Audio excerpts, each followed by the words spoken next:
हाँ जी, आज का हमारा टॉपिक जो है वो है आपका नेशनल इनकम। ठीक है। अब सबसे पहली चीज आती है कि नेशनल इनकम होता क्या है। हाँ जी, क्या होता है नेशनल इनकम? बोलो। देश जो पैसा कमाते हैं, क्या? देश जो पैसा कमाते हैं वो नेशनल इनकम का मतलब होता है sum total of factor income earned by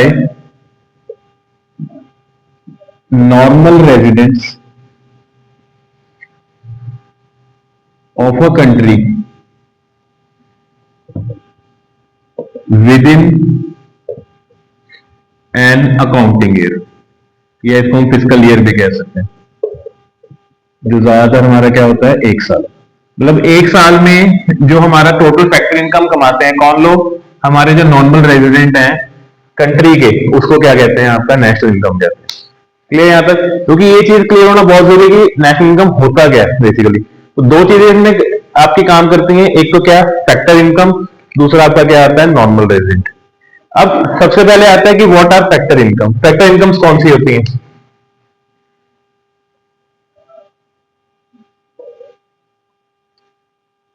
factor incomes को हम फैक्टर पेमेंट्स भी कह सकते हैं। अगर हम कमा रहे हैं तो हमारे लिए वो इनकम हो गया, बट जो पे कर रहा है उसके लिए वो क्या हो गया, फैक्टर पेमेंट हो गया। ठीक है जी। हमारे फैक्टर ऑफ प्रोडक्शन होते हैं कौन कौन से? लैंड, लेबर, कैपिटल, और चौथा हमारा क्या होता है, एंटरप्रेन्योर या ओनर। ये चार हमारे क्या है, फैक्टर्स ऑफ प्रोडक्शन है। क्या कहते हैं इन्हें? फैक्टर्स ऑफ प्रोडक्शन, या हम कह सकते हैं शॉर्ट में एफओपी। इनके बिना आपका प्रोडक्शन नहीं हो सकता, है ना। अब लैंड वाले को क्या मिलता है, जिसको हम फैक्टर इनकम कहते हैं, एफ। लैंड को, उसको लैंड देने के बदले में क्या मिलती है, रेंट मिलता है। ठीक है। लेबर को क्या मिलती है, वेजेस। एम्प्लॉय होगा तो सैलरी मिल जाएगी, है ना। कैपिटल वाले को क्या मिलता है, ब्याज, जिसको हम क्या बोलते हैं, इंटरेस्ट। एंड एंटरप्रेन्योर को क्या मिलता है, प्रॉफिट। ये चार चीजें होती है, ये हमारी क्या है, फैक्टर इनकम है, कि जो हमने क्या किया, अपना कुछ सर्विस देके हमने क्या किया, पैसा कमाया हमने। तो ये आपकी होती है फैक्टर इनकम जो आपकी। दूसरा कंसेप्ट हमारा जो होता है आपका नॉर्मल रेजिडेंट, कि नॉर्मल रेजिडेंट कौन होते हैं आपके? नॉर्मल रेजिडेंट की आपकी जो डेफिनेशन वो ये है आपकी, बेसिकली हु रिसाइड्स। रिसाइड्स का मतलब होता है रहना, नॉर्मली इन द कंट्री। जो ज्यादातर जहां रहता है उसको हम क्या कहते हैं, नॉर्मल रेजिडेंट। सिटीजनशिप होना अलग चीज होती है, नॉर्मल रेजिडेंट आपका अलग चीज है। जो नॉर्मली जहां रहता है उसको हम क्या कहते हैं, नॉर्मल रेजिडेंट कहते हैं। या दूसरा हम ये भी कह सकते हैं, जिसका सेंटर ऑफ इकोनॉमिक इंटरेस्ट, कौन सा? Economic interest lies in that country. जिसका इकोनॉमिक इंटरेस्ट उस कंट्री में हो तो वो भी नॉर्मल रेजिडेंट कहलाएगा। अब इकोनॉमिक इंटरेस्ट में क्या क्या चीजें आती हैं?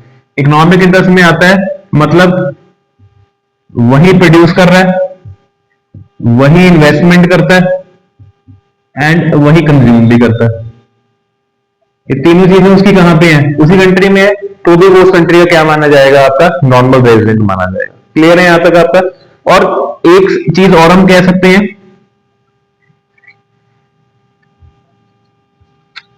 who lives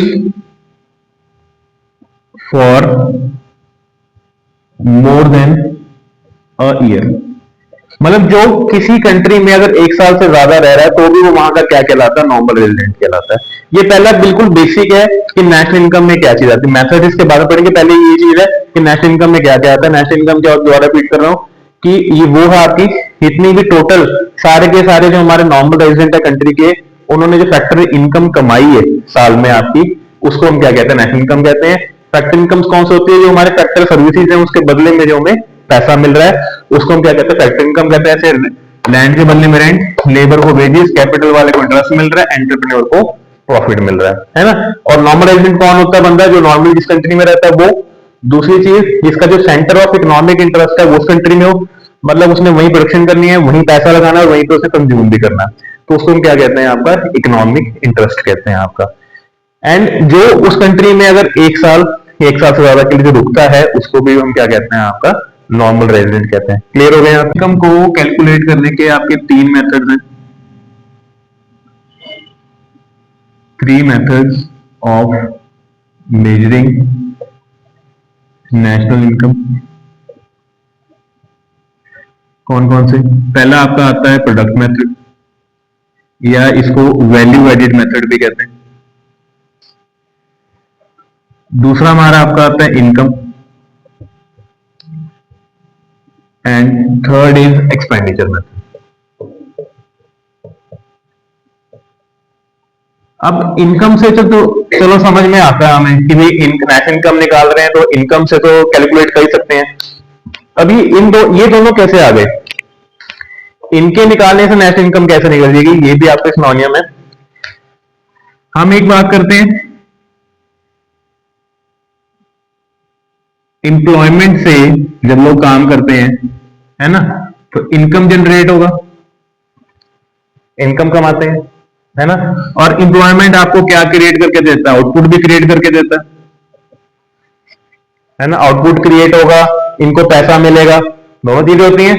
जिसने फैक्टर सर्विसेज दी उसको उसके बदले में पैसा मिला, अभी पहले किया हमने, ठीक है। आउटपुट जनरेट होगा, आउटपुट जनरेट होगा, इनकम जनरेट होगा। इनकम को जो वो खर्च करेंगे, वो भी तो पैसा आपके किसके पास आ रहा है? इकोनॉमी में ही आ रहा है। क्योंकि मैं हमेशा कहता हूं कि एक का खर्चा दूसरे की क्या होती है? इनकम होती है ना। तो इसीलिए साइकिल घूमता रहता है। इसीलिए जो तीनों चीजें आपकी हैं, वो तीनों आपस में क्या है? सिनोनियम है। इसीलिए जो नेशनल इनकम है, वो इनकम के द्वारा ही नहीं, आपके जो प्रोडक्ट्स निकलते हैं मार्केट में, उनकी जो फाइनल वैल्यू होती है वो भी, और जो लोग पैसा खर्च करने को तैयार है, आपकी डिमांड है जो, उसके हिसाब से भी हम कैलकुलेट कर सकते हैं। बड़ा सिंपल सा लॉजिक है। अगर मार्केट में चीज प्रोडक्ट आ रही है, समझ बिकने के लिए आ रही है, ठीक है, लोग खरीद सकते हैं, तभी उसका वैल्यू काउंट कर सकते हैं हम। या अब जो लोग पैसा खर्च कर रहे हैं या डिमांड कर रहे हैं, अगर मैं उसका भी टोटल कर लूं तो भी हम वो किसके बराबर हो जाएगा? इनकम के बराबर हो जाएगा। अगर खर्चा कर रहे हैं या सोच रहे हैं खर्चा करने का, इसका मतलब इनकम है तभी खर्चा कर रहे हैं। इसीलिए ये तीनों चीजें आपस में सिनोनियम है। इसीलिए आपकी ये तीन मेथड है, प्रोडक्ट, इनकम और एक्सपेंडिचर मेथड आपका। क्लियर है यहाँ तक? इसमें पहला हम पढ़ेंगे आपका सबसे पहले ये प्रोडक्ट, या इसको बोलते हैं आपका वैल्यू एडेड मेथड, ठीक है। सिंपल से तरीके से करेंगे। हर मेथड का ना अपना अपना बेसिक्स होता है शुरू करने का, कि उसका जो फर्स्ट क्राइटेरिया है, इनिशियल है, वो कैसे निकलता है। किसी में पहले जीडीपी निकलता है, किसी में एनडीपी निकलता है, किसी में जीडीपी निकलता है। ऐसे आपका कंसेप्ट है। उसके बाद उसको सिर्फ कन्वर्ट करना है, कोई मुश्किल नहीं है। एक क्वेश्चन आना ही आना है 6 नंबर का, 10 नंबर का टोटल है आपका। ये 6 नंबर का क्वेश्चन इसका न्यूमेरिकल का आएगा ही आएगा, तो वो 6 नंबर आपके पक्के हो जाएंगे इसमें। क्लियर यहाँ तक? अब प्रोडक्ट मेथड में क्या तरीका है? सबसे पहले हमारी निकाल ली जाती है ये ग्रॉस डोमेस्टिक प्रोडक्ट, जिसको शॉर्ट में हम क्या कहते हैं आपका? GDP MP. एमपी का मतलब होता है मार्केट प्राइस, कि हम क्या कर रहे हैं, मार्केट में जो रेट चल रहा है उसके हिसाब से इन चीजों की वैल्यू को पहले काउंट करेंगे, है ना। एक्चुअल में जो एमआरपी होती है आपकी, जैसे एग्जांपल बताता हूं कि मेरे हाथ में मार्कर है कि इसका जो एमआरपी है वो 30 रुपए या 35 रुपए है, तो उसके हिसाब से हमने कितना ग्रॉस पैसा इकट्ठा किया। ये हमारी क्या है? ग्रॉस इनकम है, कि डोमेस्टिकली हमारी कंट्री के अंदर अंदर से हमने कितना टोटल पैसा हमने इकट्ठा किया, उसको बोलते हैं आपका जीडीपी, ठीक है। इसमें फॉर्मूला क्या होता है जीडीपी का? सबसे पहले हमें निकालना होता है इसमें वैल्यू एडेड, कि जो चीज बेच रहा है बंदा, उसने परचेज के अलावा कितना उसने पैसा ऐड किया। अब किसी ने कोई चीज खरीदी 100 रुपए की, आगे वो बेच रहा है 150 में, तो कितना ऐड किया? 50 ऐड किया ना। इसमें मतलब उसने एक्चुअली कितना कमाया? उसमें से 50 ही कमाए, तो वही वैल्यू ले सकते हैं ना उसके अंदर से हम, तो उसको बोलते हैं वैल्यू एडेड। तो वो कैसे निकाला जाता है आपका? वो निकलता है value of output minus intermediate consumption. अब आउटपुट मीन्स कि बेसिकली मैंने कितने में वो सेल किया, है ना। तो वो या तो आप क्वेश्चन में आपको सीधा ये दिया होगा वैल्यू ऑफ आउटपुट, अगर नहीं दिया तो ये दो चीजों से बनता है। किस किस को मिला के बनता है ये? एक तो आपकी ली जाती है सेल्स, दूसरा आता है plus change in stock. Change का फॉर्मूला होता है डेल्टा, ठीक है। तो डेल्टा स्टॉक भी कह सकते हैं इसको। और ये कैसे निकलता है आपका? Closing stock minus opening stock, means closing में से ओपनिंग माइनस करके सेल्स में ऐड करके आपका क्या निकलेगा, वैल्यू ऑफ आउटपुट निकलेगा। एंड इंटरमीडिएट कंजप्शन या शॉर्ट में इसको आईसी कहते हैं। ये क्या होता है, इसका मतलब है जो हमने खुद हमारी परचेजिंग कह लो या हम हमारी कॉस्ट कह लो उस चीज को खरीदने की, जैसे मैं एग्जांपल दिया था अभी कि 150 में सेल किया, खुद कितने में खरीदा, 100 रुपए में खरीदा, तो मेरा वैल्यू एडेड कितना हो गया, 50। बड़ा सिंपल सा कंसेप्ट है ना, क्लियर हो गया यहां तक। तो वैल्यू एडेड हम वहां यूज करते हैं अगर मैं किसी एक फर्म या एक सेक्टर का निकाल रहा हूं। इकोनॉमी में कितने सेक्टर्स होते हैं हमारे पास काम करने के, 3 सेक्टर्स होते हैं, प्राइमरी, सेकेंडरी और टर्शरी सेक्टर। आप सबसे पहले हम क्या निकालते हैं, value added, value of output minus IC, IC means intermediate consumption. ये आपका काम आता है फॉर्मूला अगर मुझे सिंपल किसी भी एक फर्म की सिंगल चीज की मुझे क्या निकालनी है, वैल्यू एडेड निकालनी है। बट क्वेश्चन तो आएगा नेशनल के हिसाब से, पूरी कंट्री का निकालना होगा, तो वहां पे तो एक एक का नहीं निकालेंगे ना, वहां पे तो सबका टोटल करेंगे। तो यही फॉर्मूला आपका बड़ा बन जाएगा। कैसे,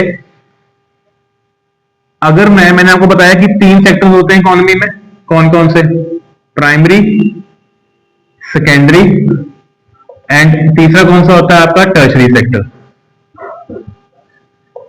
अगर मुझे इन तीनों का इकट्ठा निकालना हो वैल्यू एडेड, तो क्या मैं ये फॉर्मूला लिख सकता हूं, value of output of all sectors, सही रहेगा। वैल्यू ऑफ आउटपुट कितना, कितने सेक्टर का कंबाइन कर लो, minus intermediate consumption of all sectors या तीनों सेक्टर्स, और तीनों सेक्टर्स की जो इंटरमीडिएट कंजप्शन है वो टोटल करके क्या कर दो, माइनस कर दो, तो भी निकल जाएगा आपका पूरा। तो इसको हम क्या कहते हैं, जीडीपी कहते हैं। ये हमारा सीधा क्या निकल जाएगा, जीडीपी एट एमपी या GDP at market price. Clear हो गया यहां तक, ठीक है जी। कि अगर तीनों को इकट्ठा निकालना है तो value of output of all sectors minus intermediate consumption of all sectors, वही फॉर्मूला है बड़े लेवल पे। आपका सिंगल का निकालते हैं simple, value of output minus intermediate consumption, तो ये हमारा पहला स्टेप निकल जाता है। नेशनल इनकम के अंदर क्या निकालते हैं हम, जीडीपी। अब मैंने बताया था आपको कि इनिशियल ध्यान रखना है बस कि हम सब वैल्यू एडेड में या प्रोडक्ट मेथड से पहले क्या निकलता है, जीडीपी निकलता है। क्वेश्चन में आपको कुछ भी गिवन हो, कहें आपको एनडीपी निकालना है, एनएनपी निकालना है, नेशनल इनकम निकालना है, कुछ भी कहा हो, सबसे पहले आपने क्या निकालना है उसमें, GDP at market price.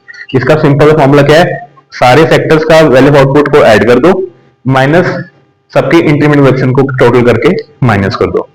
Simple है, कोई मुश्किल तो नहीं है इसमें ना। इसके बाद हमें सिर्फ ये जो इनकी वैल्यूज है जीडीपी है ना और एमपी, सिर्फ इनको क्या करना है, कन्वर्ट करना है। इसको बोलते हैं कन्वर्जेंस।